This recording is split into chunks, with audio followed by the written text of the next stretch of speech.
I want you to prepare yourself for the question I'm about to direct at you. Let's say you opened Instagram and saw a story posted by a friend of yours, standing in a luxury villa, champagne in hand, next to his Lamborghini. In that moment, what would come to mind? You'd probably think your friend is incredibly wealthy, and deep down, you'd want to be just like him. Now, picture this in your mind. You've gone to a luxury restaurant. The moment you pull into the parking lot, a black BMW passes by. The driver steps out, a watch worth who knows how many thousands of dollars on his wrist, a famous brand sneakers on his feet, shoulders back, walking with swagger as if he's expecting the world to notice him. Yet, if you looked at his bank account or investment portfolio, he might not even have $1,000. I've encountered people like this many times in my professional life. Even now, there are dozens of people around me who carry themselves this way. I can say I've memorized this psychology. When they visit my workplace or we come together for a project with different firms, I observe them. Some are genuinely building something. Others are simply waiting for approval from the outside. Over time, I've reached the point where I can recognize such people just by looking into their eyes. I must confess, with some embarrassment. In the early days when I first founded my textile factory, when business started growing and I began seeing money in my account, I felt that same urge myself. The urge to drive the latest cars and live in luxury villas with pools. That desire gnawed at my mind, but I managed to overcome it. I acted with my head, not my emotions. My advice to you: don't be one of those who buys status on a credit card, because this behavior prevents you from building wealth. You stay stuck in place, and sometimes you even fall into the negative. Today, I'm going to tell you 10 signs that reveal whether someone is truly wealthy or a poor person pretending to be rich. Because if you want to rise in the financial world, it's important to recognize the types of people you'll encounter. 1. The entry-level luxury trap. I think you've noticed something while parking your car in a lot. A Mercedes with no navigation, the smallest engine, manual everything, no features at all, but that three-pointed star sits on the hood. They have their sights set on the brand's elite people drive, but they don't have the budget to truly live that brand. So they either buy a 10-year-old model or the base trim with no options. Yet there are brands that don't carry prestige, offering fully loaded cars at similar prices. But people don't choose those. Take a Honda Accord versus an entry-level luxury sedan. The cost is roughly the same. The Honda is better equipped, more reliable, and cheaper to maintain. But people prefer paying for the badge on the car rather than the features and comfort. The most dangerous trap, though, you fall into it after you buy.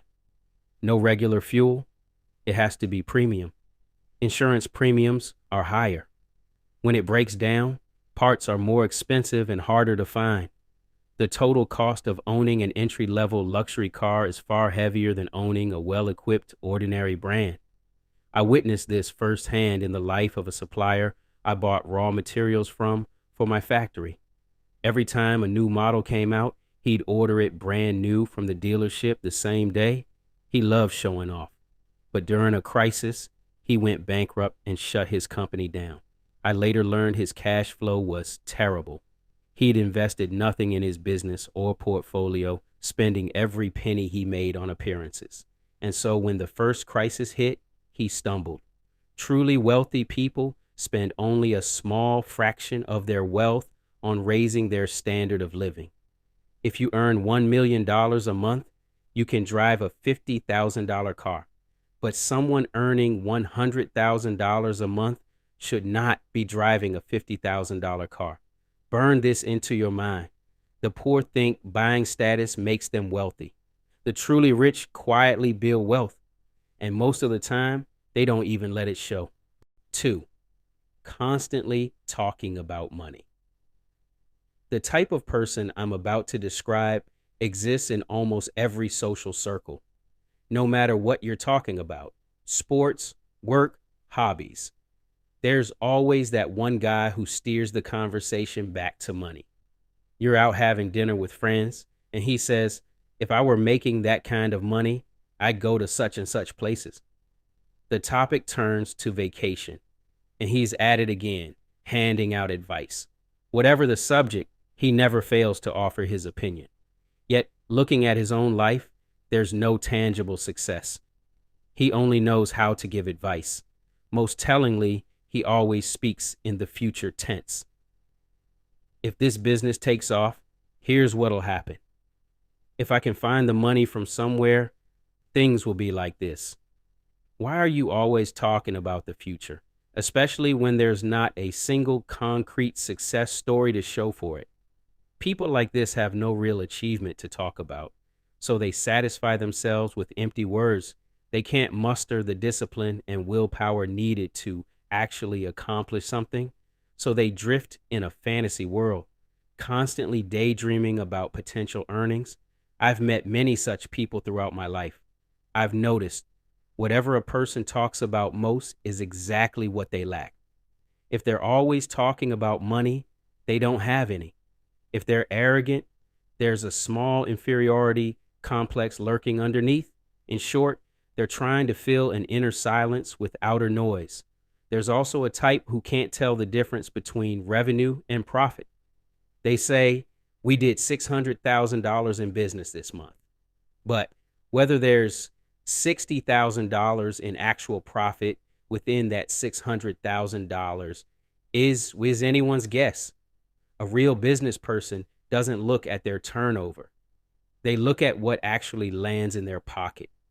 People who have reached a certain level in life don't feel the need for approval, whether in business, in sports, or in any area of life. They think only about the investments they'll make and stay focused on their future. 3. Owning items. More expensive than their bank balance. A woman with a $10,000 handbag whose total savings amount to $5,000. Let me give you an example to make this clear. There's a rule the old school business people used to share. If you can't afford to buy something twice, you haven't earned the right to own it. In other words, if you've tied up 3 to 4 months of income into a single product, you've committed financial suicide. What makes it worse is something like the credit card, a tool that triggers these situations even more. They buy the latest phone on a 6-month installment plan, another product on 12 months. They're paying off debt on one side while the product loses value on the other. By the time the debt is paid off, they've paid roughly 30% more than the product's price, interest included. I've spent years trying to figure out why people do this. I've tried to empathize, but I still can't make sense of it. So I'll simply say, don't do it. My only guess is that they're satisfying a subconscious feeling of having made it this way. When the currency crisis hit, I lost $200,000. That day, I understood just how important having a foundation is. We need a certain amount of money set aside to protect us against every possibility. Maybe you'll be in a serious traffic accident and need major surgery. Maybe you'll live through a crisis like I did and business will grind to a halt. Life is full of surprises. We don't know what's coming. So we need to be prepared for worst case scenarios. I should add as a footnote, I'm not against living luxuriously. What I'm against is living in a way that strains your budget. If you earn $100,000, live accordingly. If you earn $1 million, live accordingly. Don't put yourself in financial hardship by pouring your budget into luxury brands. 4. Constantly asserting superiority. Picture this scenario in your mind. You're out to dinner with friends. One of them just bought a new home and is sharing the joy with you. The atmosphere is energetic. Everyone's laughing, having fun, chatting. Then someone envious chimes in and starts with the criticism. You should have waited a little longer and bought something better, or that place might feel too small down the road. Bigger homes appreciate more in value. Empty criticism that kills the energy in the room. Or imagine this: you've just started a new business. You're beginning to gain customers and earn money. Then someone comes along and belittles what you're doing, dismisses the money you're making. Naturally, you start feeling inadequate.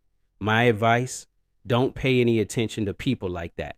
Their only purpose is to drain other people's energy. A millionaire won't look down on what you do. A fitness coach won't mock you for being overweight. The people who want to pull you down generally don't want you to succeed. They see you as a threat. Successful people lift you to the top. Unsuccessful people drag you to the bottom. This relationship runs in parallel. The moment you understand this is the moment you've cracked the rules of the game. I've seen countless examples of this in the financial world. I've particularly observed the advice that older, more seasoned people give to the young. Business people in their 60s and 70s who have built great things would speak positively to young people looking to start from zero. But those who hadn't built much, who had spent their lives in financial struggle, always had a complaint, always a "you can't do that," always a "that idea won't work." 5. Social media performance. Every vacation, every meal, every shopping trip, every experience, all packaged and presented to the world in a single photo frame. But let me ask you this: if you have money, why the constant need for approval? The hours you spend on Instagram putting together 3 or 5 photos are probably of no concern to anyone. You might spend an entire hour shooting a 15-second video, and the person who sees it just scrolls past.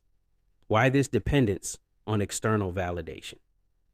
Social media has a profoundly distorting dynamic. For example, imagine you post 2 vlog videos, a short daily vlog titled "I spent $1,000 shopping" gets more attention than a video titled "How should we invest $1,000?" People prefer satisfying themselves with short bursts of dopamine rather than focusing on discipline and self-improvement. That's why content creators keep making these kinds of videos. They've learned that if you create an image, you attract attention, and it gradually becomes a habit. Experiences alone no longer satisfy. External interest and approval become essential. At some point, a person becomes a social media addict. Nobody shares a moment when they're sad or when they're spending the weekend at home to save money. It's always a vacation, always a show. So social media misleads people on a massive scale. And because people's real lives don't look like that, they feel inadequate, fall into depression, struggle with anxiety. My advice: don't lend your ears to any of that. 6. Leasing luxury cars. Let me explain the leasing logic to you. Say you lease a $50,000 car. 3 years later, that car is worth $30,000. You pay the $20,000 difference in value, plus interest. When the contract ends, you hand the car back. And that car was never yours to begin with. It's pure financial waste. Once this becomes a habit, you enter a cycle, and you keep spinning inside it. I had a relative who did exactly this for 20 years. In the end, he had nothing tangible to show for it, just debt and a succession of cars he replaced every few years that were never really his. The system is tricking you. For a short burst of dopamine, you invest month after month in a car you don't own. I'd much rather have a second-hand, well-maintained car than a brand new one, because you don't suffer the depreciation. It makes financial sense, and it serves its purpose. It gets you where you need to go without leaving you stranded. A new plate, a new car smell, 0 kilometers. That's nothing but dopamine. And dopamine fools the mind. 7. Counterfeit products. Someone who uses fake products might look cool from the outside, but on the inside they're saying, "I'm not really who I appear to be." People who are familiar with luxury brands can spot it. The stitching is off. The leather quality is different. The logo design is slightly skewed. The metals feel cheap. One glance, and you can tell it's an imitation. An average counterfeit product can cost $200 to $300. Yet, it's entirely possible to find a quality product without a luxury brand label for less. But most people don't go that route.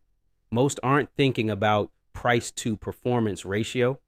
They're thinking about how much status they can project with the logo on the product. This choice, in a way, exposes what lies in a person's subconscious. By investing in luxury brands beyond their budget or knockoff versions of those brands, people are buying status. They want to feel valuable, but there is no real value here and no real status being purchased. It's nothing more than a trick your own mind is playing on you. 8. Get rich quick schemes. I come across this kind of thing constantly in social media ads. Fraudsters selling people the dream of instant wealth through things like Forex, drop shipping, and trading. Done correctly, these can certainly generate income, but building real wealth is not something that can happen overnight. It requires years of your life. The journey of someone going from nothing to becoming a billionaire can take until their 50s on average. After the currency crisis hit me, a new turning point began in my life. During that difficult period, I encountered new business opportunities and met many new people. I understood which of them were genuinely wealthy and which were clowns just pretending to be rich. And I learned this. The things that make the most noise are usually fake. The ones waiting quietly in the corner are the ones who actually win. Fake rich people always make promises. Not today, but here's what's going to happen tomorrow. Yet, you never see any concrete evidence. Always a promise, always a dream. Their capital has evaporated, but they tell no one. They've saved up again and pivoted to a new venture, acting as if the previous one never happened. Behind them is a long list of failures. Yet the cycle keeps repeating because stopping means everything collapses. Real wealth is built not with momentary excitement, but with serious patience and discipline. If you're committed to this path, you must be willing to embrace the boring. But saying these things out loud doesn't capture people's interest. What captures their interest are the fraudsters selling the fantasy of instant riches. 9. Belittling financial advice. I'm sure you've encountered questions like, "You've been living in the same house for years. Have you thought about getting a new one?" Or, "Your car's pretty old. Have you thought about switching to a different model?" Let me now explain the underlying mindset behind those questions. There's constant know-it-all advice giving, yet no action. Beneath these statements lies a deeper thought. They're not confident in their own decisions. They're always in a state of pessimism. They feel uncomfortable seeing you be confident in your choices. So they try to bring you into their circle to validate their own decisions because they need their choices to be confirmed. Anyone who truly understands how money is earned, or more precisely, how it works, knows that everyone's goals, discipline, risk tolerance, and vision are different. Different strategies exist for different people. Truly successful people don't see someone else's success as a threat. They encourage it. In envious people, there's always negativity, always belittling. 10. Taking everything to excess brand logos plastered across every item of clothing, heavy jewelry, that perfume that hits you before the person does. These are just a few examples. People who mistake wealth for these things behave this way entirely to earn the approval and admiration of those around them. They think all their problems will disappear once they have it, but they're wrong. Let me give examples from a few billionaires alive today. Jeff Bezos, founder of Amazon, used to drive an old Honda. Zuckerberg prefers plain gray t-shirts. Warren Buffett still lives in the house he bought decades ago. Even the world's greatest billionaires choose to live modestly. Your budget should not be built around drowning in luxury brands. First and foremost, you need to break free from that inner need for approval and move forward by making rational decisions. What will people think if I buy this? What will people think if I wear that? These thoughts drain you. Instead, base your decisions on your own life circumstances. Ask yourself, will buying product X strain my budget or not? How necessary is product Y to me? I want you to shape your life with questions like these. Those who succeed don't need approval. I want you to live by this principle in every aspect of your life. So, what actually makes the difference? There is a deep distinction here. Someone who looks rich runs every purchase through a filter, while buying product X, what brand it is and how it will make them look to others, is always somewhere at the back of their mind. Someone who is genuinely successful doesn't care what people think. They look at whether product X will add value to their life and what benefits it will bring. One is building an empire. The other is building an image. I don't know if I've mentioned that I entered the business world at age 18 in a small textile workshop. Whether I mentioned it or not, you know it now. After all the years since that day, as someone who now owns a factory worth $12 million, I can tell you, no one but the person themselves knows whether there's money in their pocket or not. The gap between appearance and reality is visible at the start. But over the years, it becomes a chasm. And the distance between these two keeps widening because one keeps growing through constant investment, while the other, as you know, wastes a lifetime chasing approval and luxury. 20 years later, you look back and find an unbridgeable gap has formed between the two. The cost of keeping up appearances grows with every passing day. You'll want to replace the car you drive with the latest model. That's a separate expense in itself. The cost of acquiring it aside, the expenses that pile up during the time you use it multiply. On top of that, you'll need to refresh your wardrobe. And of course, you're wearing designer clothes, so that's a serious cost. And you can't be without a luxury watch to go with it. And naturally, you need a luxury villa with a pool. What I'm saying is, these desires have no end. At some point, you realize you have everything, and yet the latest luxury items no longer satisfy you because you've experienced it all. You search for something new but can't find it, and so you're condemned to an unhappy life. The scenario where you build wealth, on the other hand, is peaceful. You have no unnecessary expenses, no debt hanging over you. You can channel the money you don't need into investments. Your mind is at ease. There's no constantly recurring craving that needs to be fed. In emergencies, you have money set aside. Your wealth grows steadily in this way. If you've made it this far, I'd like to ask you to make one observation going forward in your life. When you meet someone who appears to live luxuriously, observe them. Is the BMW they drive a base model? Are they constantly giving advice about life? What kind of content do they post on social media? How much do they care about people's reactions? Then step in front of the mirror and ask yourself, am I making my financial decisions based on where they'll take me? Or am I making them so that people will praise me and see me as someone of high status? The answer you give to that question will be the deciding factor that shapes the rest of your life. Falling into the negative and rising into the positive is entirely in your hands.